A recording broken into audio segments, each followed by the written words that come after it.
The text message arrived at 3:17 a.m., buzzing my phone to life in the darkness of our Boston brownstone. Perhaps Francis thought I'd be asleep, or maybe the 13-hour time difference from Bali had confused him. Either way, his message glowed with unrepentant glee. Sold our Cape Cod beach house and transferred all our savings to start my new life with Jessica. Enjoy being homeless, lol. Don't bother calling. Changing my number tomorrow. I stared at the screen, the blue light illuminating my face in the pre-dawn darkness. After 30 years of marriage, this was his goodbye. A text message punctuated with LOL. I set my phone down on the nightstand and took a deep breath. My name is Alice Mercer, and at 52, I never expected to be starting over. But I also never expected my husband of 3 decades to drain our accounts and run off with his 29-year-old personal trainer. Though, to be honest, I had suspected something for months. The first sign had been Francis's sudden interest in fitness last spring. After years of dismissing my gentle suggestions about health checkups, he'd abruptly signed up with an exclusive gym and started disappearing for 2-hour training sessions 3 times a week. By summer, those sessions had increased to daily, and he'd lost 30 pounds.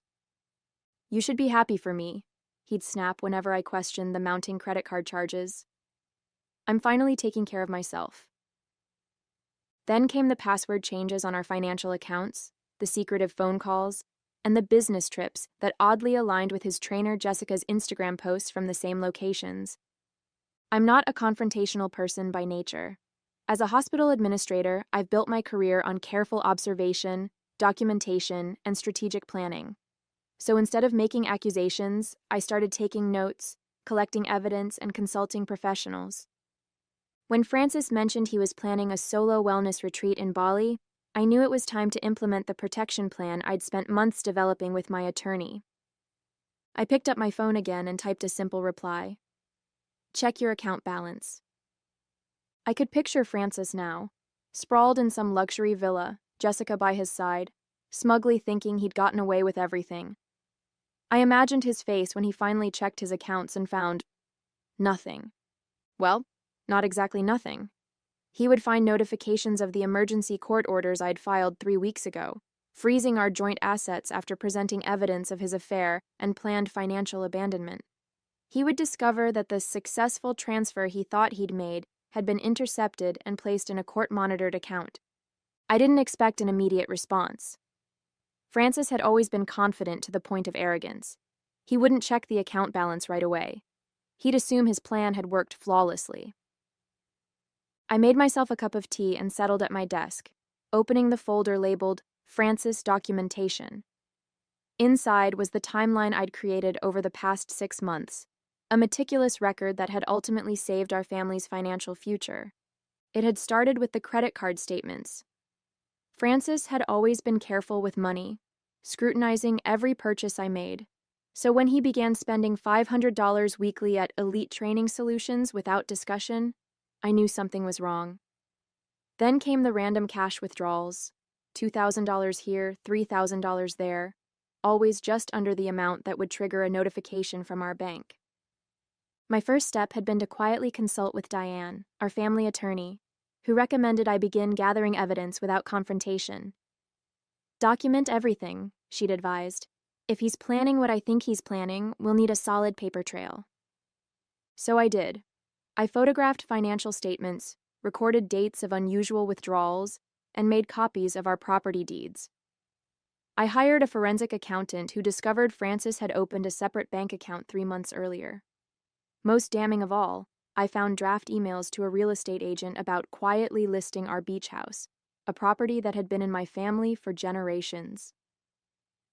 The turning point came when I overheard a phone conversation while Francis thought I was at work. I'd come home early with a migraine and was resting in our bedroom when I heard him in his office, speaking in the hushed, intimate tone he'd once used with me. "Jessica, baby, it's all coming together," he'd said. "The beach house should sell quickly. Alice has no idea. Once that money hits our account, I'll transfer everything to the offshore account we set up. By the time she figures it out, we'll be living the dream in Bali." I'd lain there absolutely still as my husband of 30 years plotted to leave me destitute. The next day, I took everything to Judge Martinez, who had seen enough of these cases to recognize the pattern. The emergency asset protection order had been granted immediately, placing all our joint assets under temporary court supervision. Any attempts to transfer large sums would be automatically flagged and held. The morning light was beginning to filter through the curtains now. Our children, Thomas and Elise, would be calling soon. They knew everything.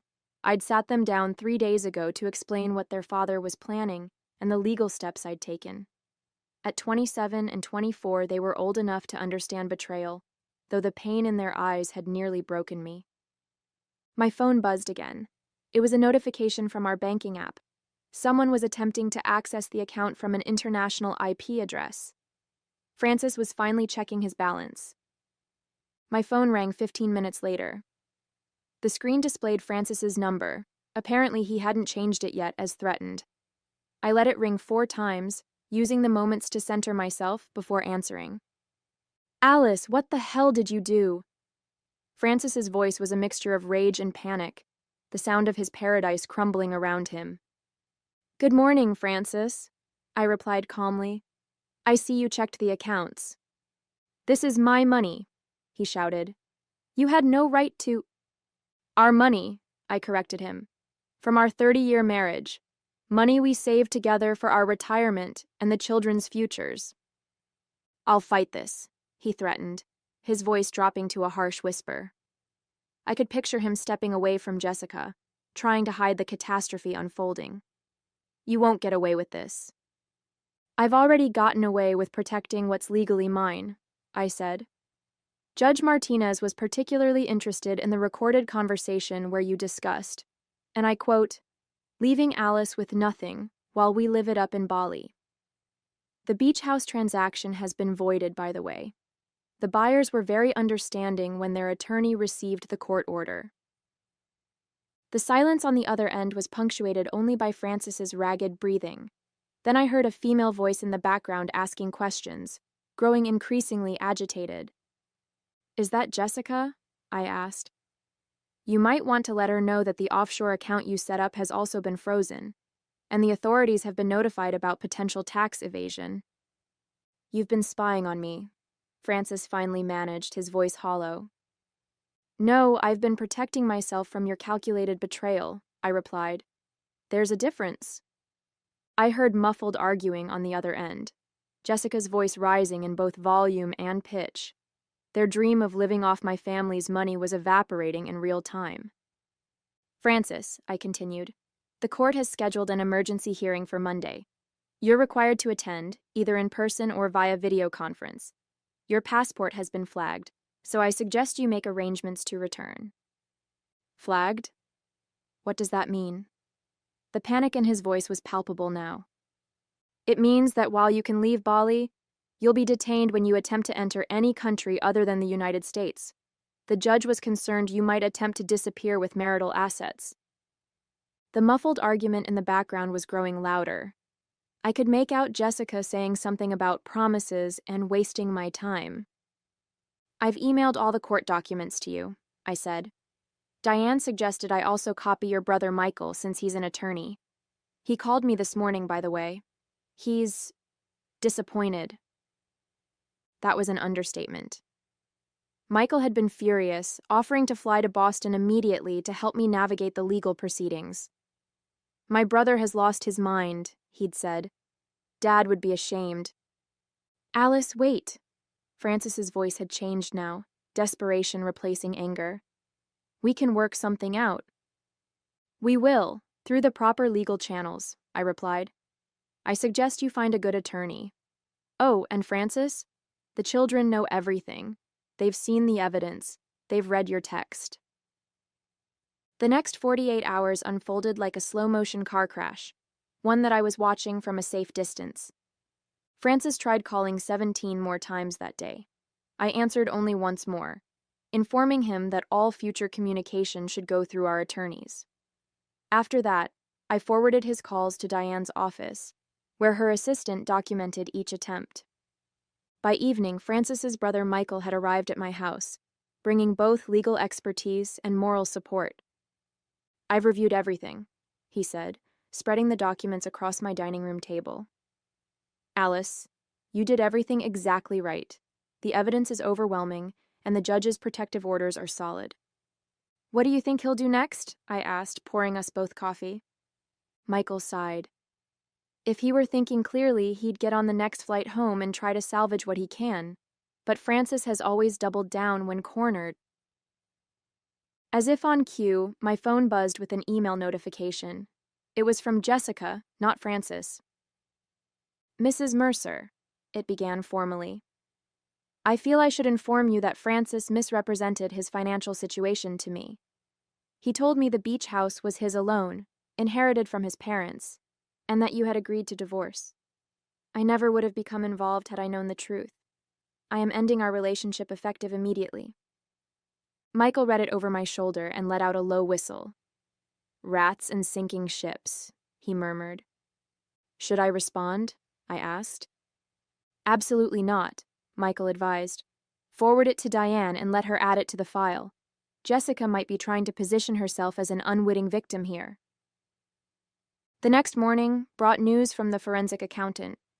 Francis had made several attempts to access various accounts overnight, trying different passwords and even attempting to change the recovery email addresses.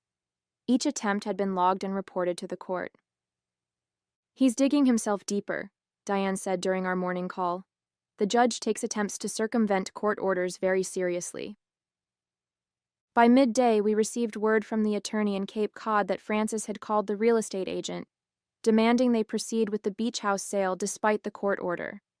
The agent, already aware of the situation, had recorded the call and sent it directly to Diane.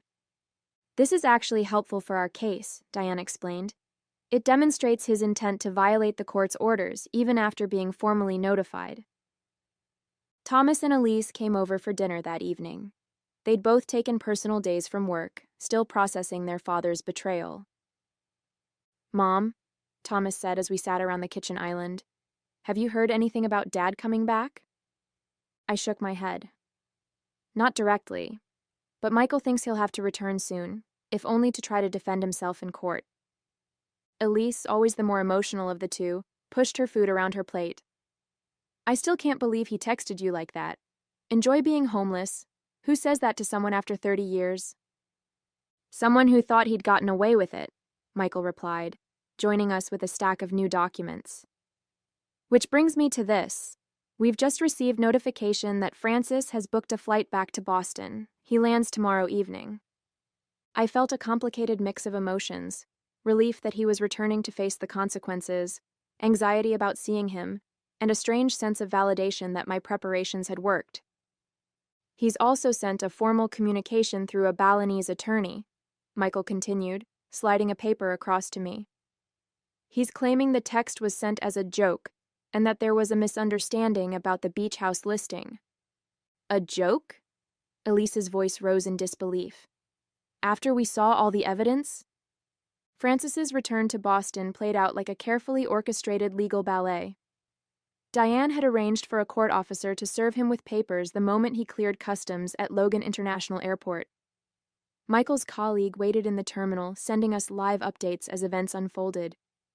He just arrived, Michael reported, reading from his phone as we sat in Diane's office. Looks shell-shocked. No sign of Jessica. Court officer approaching now.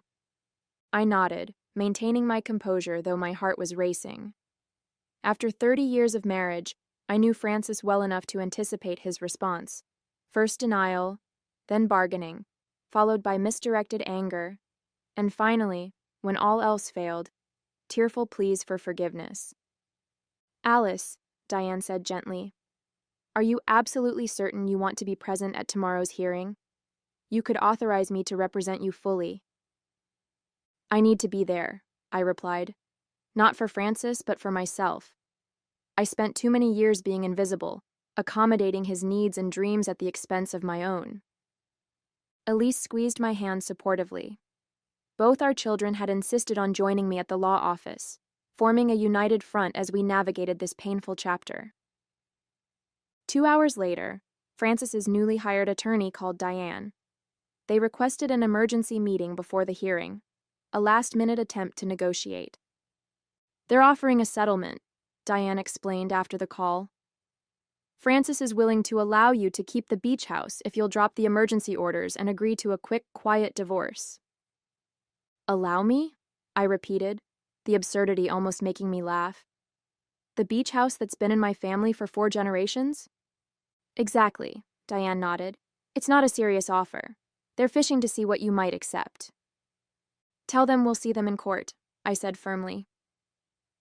That evening, as I was preparing for bed, my phone rang with Francis's brother's number. Alice, I'm with Francis, Michael said, his voice tense.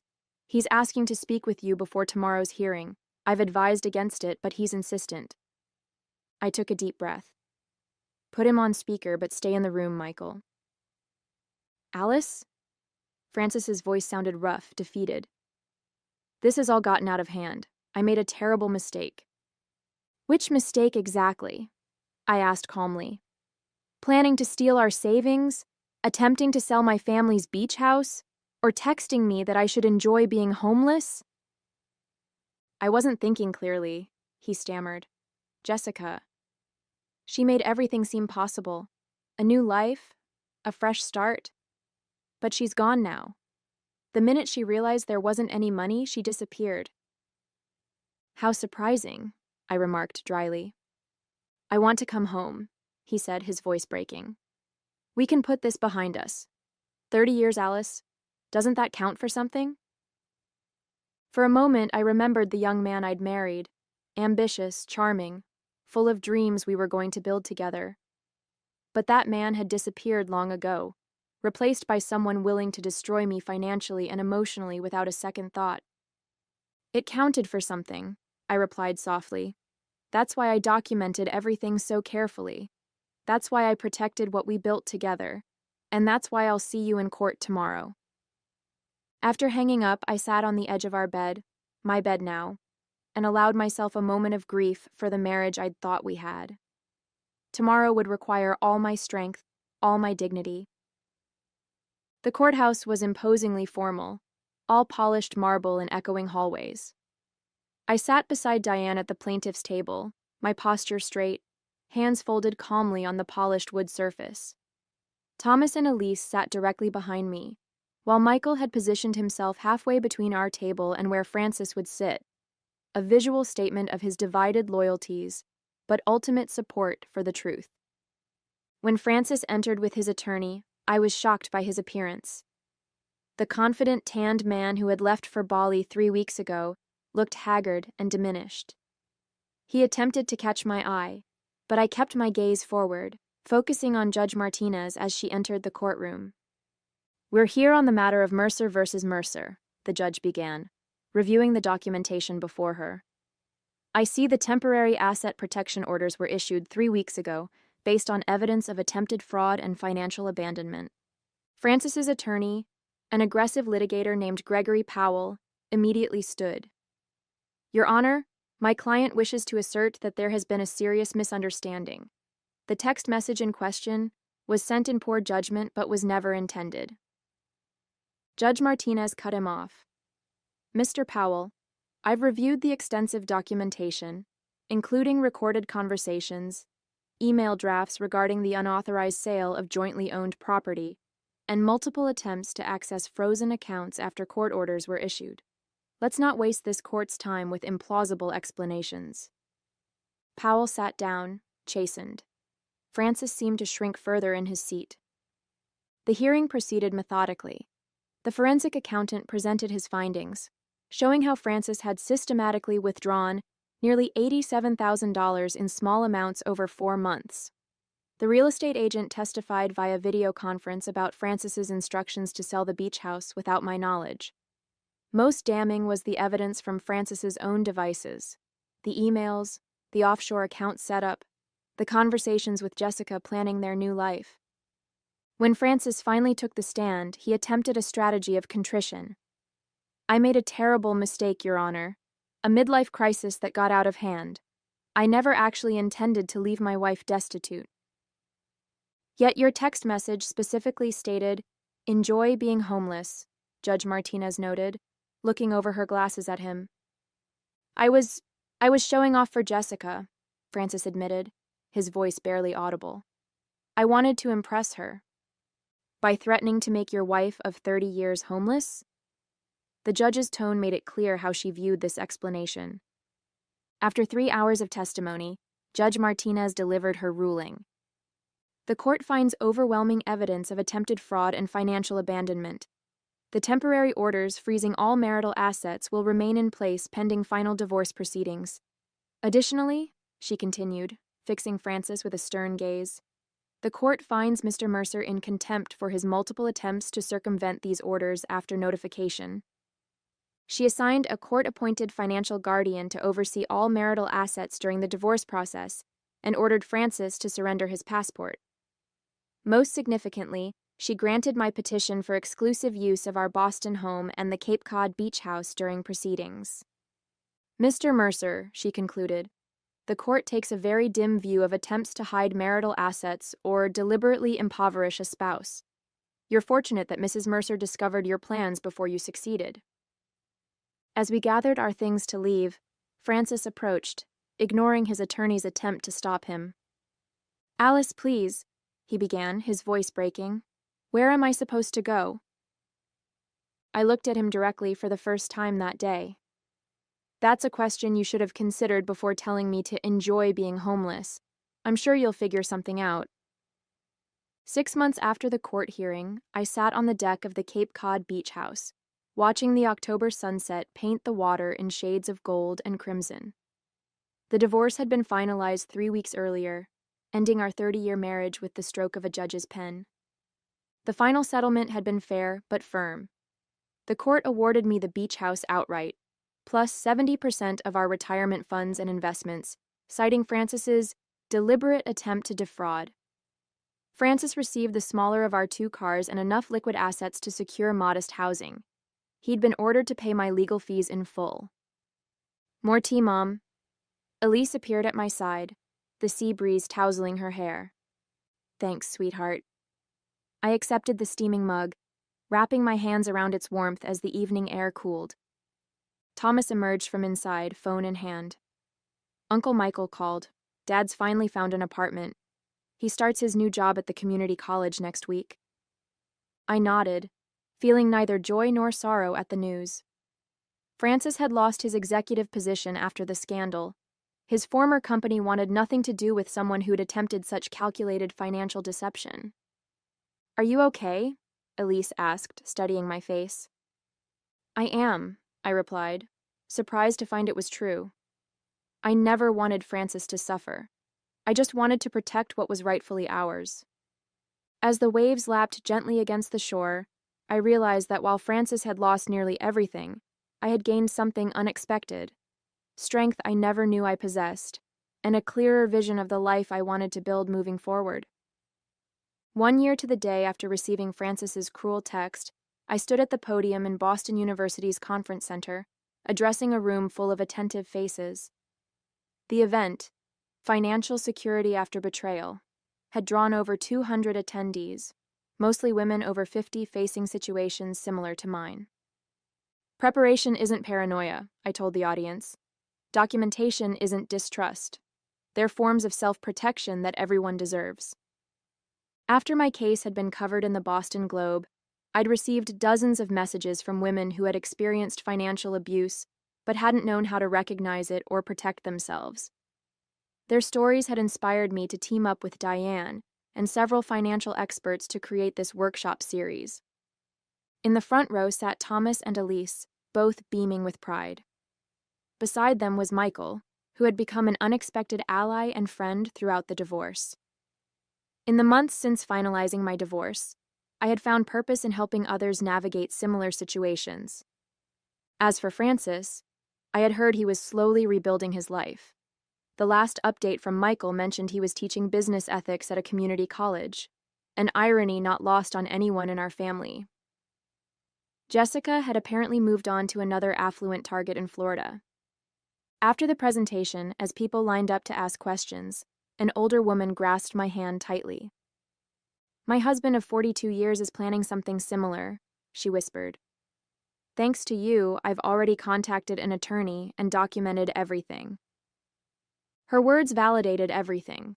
The pain, the public exposure, the difficult decisions. What Francis had intended as my destruction had instead become a foundation for helping others. As I drove home along the familiar coastal route to Cape Cod, I felt something that had been absent for too long. Peace. Not because Francis had faced consequences, but because I had found strength I never knew I possessed. Sometimes the most powerful response to cruelty isn't revenge, it's resilience.